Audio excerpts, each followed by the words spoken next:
नमस्कार साथियों, मैं Parasnath life I study IAS के डेली करंट अफेयर क्विज में आपका स्वागत है। साथियों, यूपीएससी, यूपी पीसीएस, सभी state PCS, NTPC, UP triple SC PET, UPSI तथा अन्य सभी परीक्षाओं के लिए यह क्विज बहुत ही ज़्यादा महत्वपूर्ण है।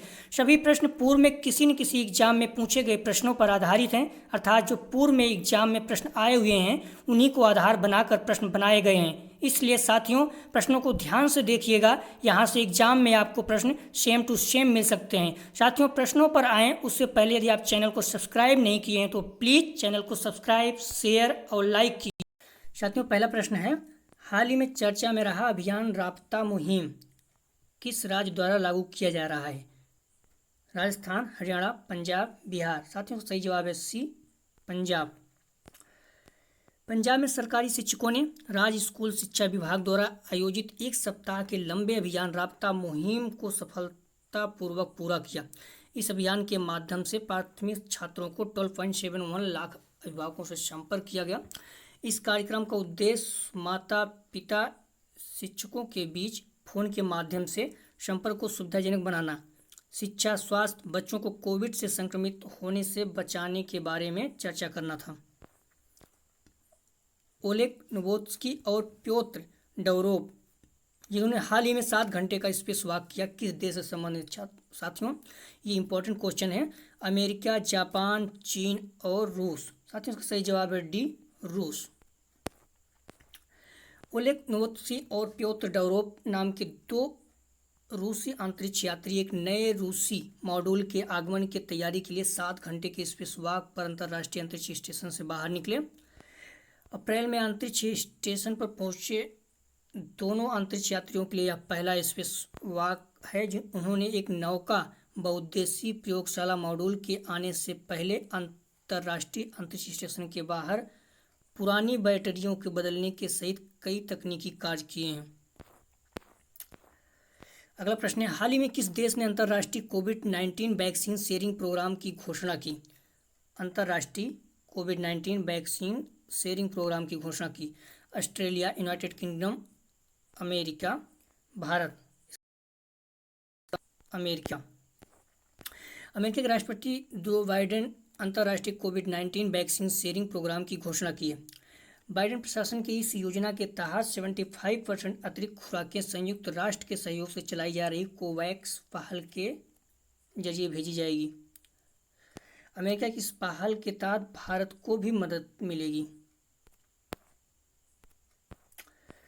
हाल ही में चर्चा में रही ब्लूफिंड महासीर का IUCN स्टेटस श्रेणी क्या है? यह एक मछली है।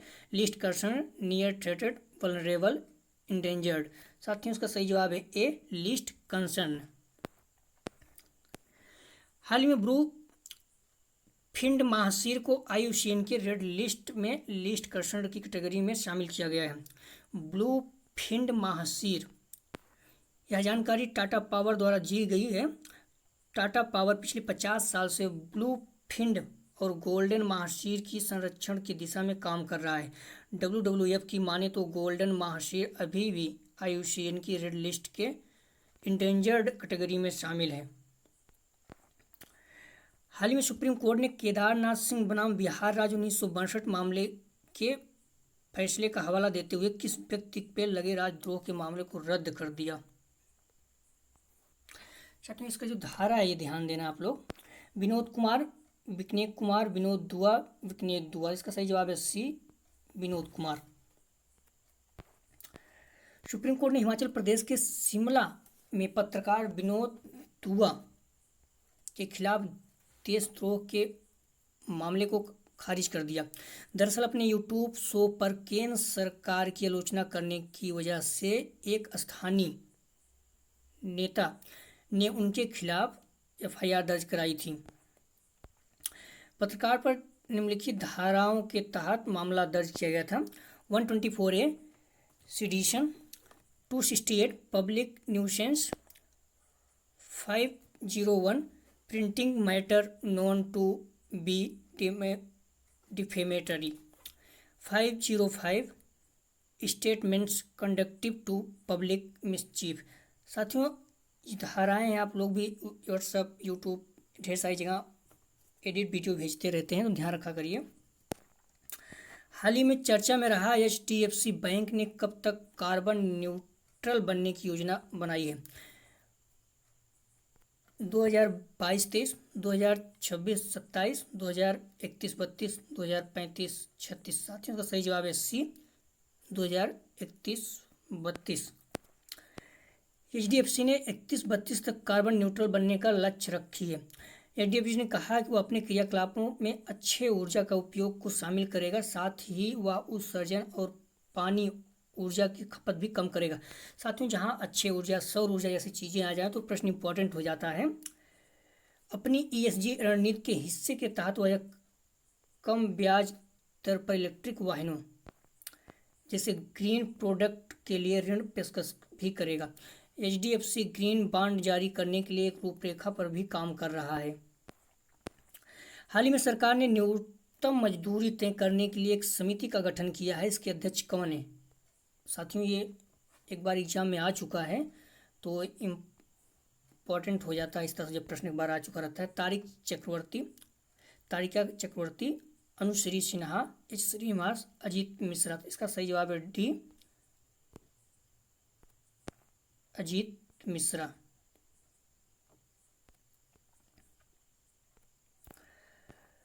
श्रम और रोजगार मंत्रालय ने हाल ही में न्यूनतम मजदूरी तय करने के लिए एक समिति का गठन किया। इस समिति के अध्यक्ष इंस्टीट्यूट ऑफ इकोनॉमिक ग्रोथ के डायरेक्टर अजीत मिश्रा करेंगे।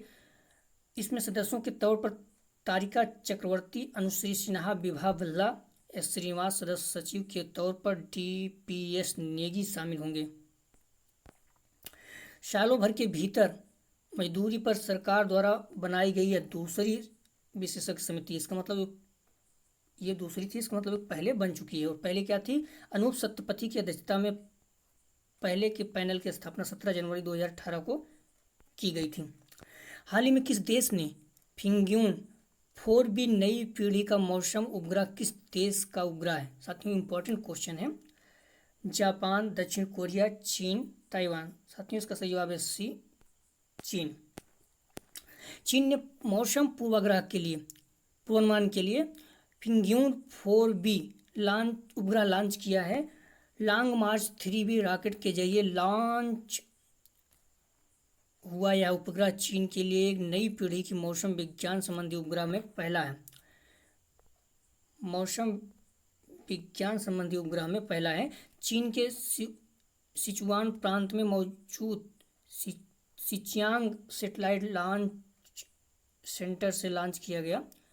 यहीं से इसके लॉन्च किया जाता है, सिचियांग प्रांत से ही। मौसम विश्लेषण और पूर्वानुमान के अलावा यह उपग्रह चीन को आपदा निगरानी भी मदद करेगा। जो वहाँ आपदा होगी उसकी निगरानी में भी मदद करेगा। हाल ही में जारी द एशिया यूनिवर्सिटी रैंकिंग 2021 में प्रथम स्थान पर कौन सी यूनिवर्सिटी है? हाल ही में एक एशिया यूनिवर्सिटी रैंकिंग जारी की गई, विश्व की नहीं, सिर्फ एशिया की। उसमें पहले स्थान पर कौन सी यूनिवर्सिटी है? IIT रोपड़, पेकिंग यूनिवर्सिटी, शिन्हुआ विश्वविद्यालय, IIT इंदौर। साथ ही इसका सही जवाब है सी, शिन्हुआ विश्वविद्यालय। हाल ही में द एशिया यूनिवर्सिटी रैंकिंग 2021 जारी की गई। इस रैंकिंग में ISC बेंगलोर, IIT रोपड़, IIT इंदौर एशिया के शीर्ष 100 विश्वविद्यालय में काबिज रहे। ISC बेंगलोर को 37, IIT रोपड़ को 55, IIT इंदौर को 78 स्थान पर रखा गया है। चीन के सिंधुआ विश्वविद्यालय को इस रैंकिंग में पहले स्थान मिला, जबकि दूसरा पायदान पे चीन की ही पेकिंग यूनिवर्सिटी रही। समझ सकते हैं चीन की यूनिवर्सिटी पर कितना पैसा खर्च किया जाता होगा और क्या लेवल होगा। हाल ही में चर्चा में रहा सेज प्रोजेक्ट किस मंत्रालय द्वारा शुरू किया गया है? शिक्षा मंत्रालय, संस्कृति मंत्रालय, विज्ञान एवं प्रौद्योगिकी मंत्रालय, सामाजिक न्याय और अधिकारिता मंत्रालय। साथियों, सही जवाब है डी, सामाजिक न्याय और अधिकारिता मंत्रालय। हाल ही में सामाजिक न्याय और अधिकारिता मंत्री थावरचंद गहलोत ने सेज प्रोजेक्ट का शुभारंभ किया। सेज का पूरा नाम है senior care ageing growth engine. Bharat में बहुत तेजी से बढ़ती वरिष्ठ नागरिकों की आबादी की ज़रूरतों को ध्यान में रखकर इस प्रोजेक्ट को लाया गया है, अर्थात वृद्धों के लिए यह प्रोजेक्ट है। हाल ही में मॉरिशस के किस प्रधानमंत्री और राष्ट्रपति का निधन हो गया, अर्थात वो प्रधानमंत्री भी थे और राष्ट्रपति भी रह चुके हैं, उनका निधन हो गया। अनिरुद्ध जगन्नाथ, प्रवीण जगन्नाथ, वासुदेव जगन्नाथ, इनमें से कोई नहीं। साथियों उसका सही जवाब है ए, अनिरुद्ध जगन्नाथ। प्रवीण जगन्नाथ के पिताजी हैं ये। मॉरिशस के पूर्व राष्ट्रपति एवं प्रधानमंत्री अनिरुद्ध जगन्नाथ का 91 वर्ष की उम्र में निधन हो गया। अनिरुद्ध जगन्नाथ सबसे अधिक समय तक रहने वाले प्रधानमंत्री हैं उस मॉरिशस के। वह 2003 से 2012 तक मॉरिशस के राष्ट्रपति भी रहे, पहले प्रधानमंत्री रहे फिर वो राष्ट्रपति भी रहे। अमेरिका ने रोजगार आधारित ग्रीन कार्ड पर प्रतिदेश की सीमा को खत्म करने के लिए किस कानून को फिर से पेश किया है। साथियों ये बहुत इंपॉर्टेंट है, बार बार अमेरिका इस तरह से कुछ करता रहता है। रोजगार आधारित ग्रीन कार्ड, आप सुनो ग्रीन कार्ड के बारे में, प्रतिदेश की सीमा को खत्म करने के लिए किस कानून को फिर से पेश किया है। Angle act, eagle act, legal act और इनमें से कोई नहीं। तो साथियों इसका सही जवाब है ईगल एक्ट। अमेरिका ने रोजगार आधारित ग्रीन कार्ड पर प्रतिदेश की सीमा को खत्म करने के लिए कानून को फिर से पेश किया है अपने पार्लियामेंट में। इस कानून को ईगल एक्ट कहा जाता है और इसे भारतीय आईटी पेशेवरों को लाभ पहुंचाने के लिए पेश किया गया था, जो दशकों से ग्रीन कार्ड के लिए इंतजार कर रहे हैं। EAGLE act at equal access to green card for legal employment act भी कहा जाता है इसे। यह रोजगार आधारित अप्रवासी वीजा पर प्रतिदेश 7% की सीमा को समाप्त करने का प्रस्ताव करता है। यह परिवार प्रयोजन वीजा के प्रतिदेश को 7% की सीमा को बढ़ाकर 15% करने का भी प्रयास करता है। तो ये जो रोजगार आधारित वीजा पर प्रतिदेश 7% जो सीमा है उसको समाप्त करता है, और जो परिवार के साथ ले लो तो 15% लगभग वो करने का प्रयास करता है। हाल ही में चर्चा में रहा अमूर फाल्कन, ध्यान रखना, हॉट स्पॉट किस राज्य में बनाया जा रहा है। साथियों इसका प्रश्न बहुत इंपॉर्टेंट होते हैं। अमूर फाल्कन हॉट स्पॉट किस राज्य में बनाया जा रहा है। मणिपुर, असम, त्रिपुरा, सिक्किम। साथियों इसका सही जवाब है ए, मणिपुर। हाल ही में किस देश ने इस्लाम मैप जारी किया है। साथियों कल का प्रश्न था, हमने पूछा था हाल ही में किस देश ने इस्लाम मैप जारी किया है, बहुत इंपॉर्टेंट है। France, Germany, Norway, Australia. इसका सही जवाब है डी, ऑस्ट्रिया। साथियों आज का जवाब है विश्व पर्यावरण दिवस कब मनाया जाता है। ये बहुत इंपॉर्टेंट है, आपको लगता होगा सबको मालूम होगा, उसके बावजूद ये बहुत पूछता है, बार बार ये क्वेश्चन पूछा जाता है। विश्व पर्यावरण दिवस कब मनाया जाता है। 3 जून, 4 जून, 5 जून, 6 जून। मतलब इसकी थीम और मेजबान देश का नाम भी आप लोग बताना कमेंट में। साथियों ये बहुत इंपॉर्टेंट है। साथियों यदि आप लोग अभी चैनल को सब्सक्राइब नहीं किए हैं तो प्लीज़ चैनल को सब्सक्राइब, शेयर और लाइक कीजिए। वीडियो देखने के लिए धन्यवाद। आपका दिन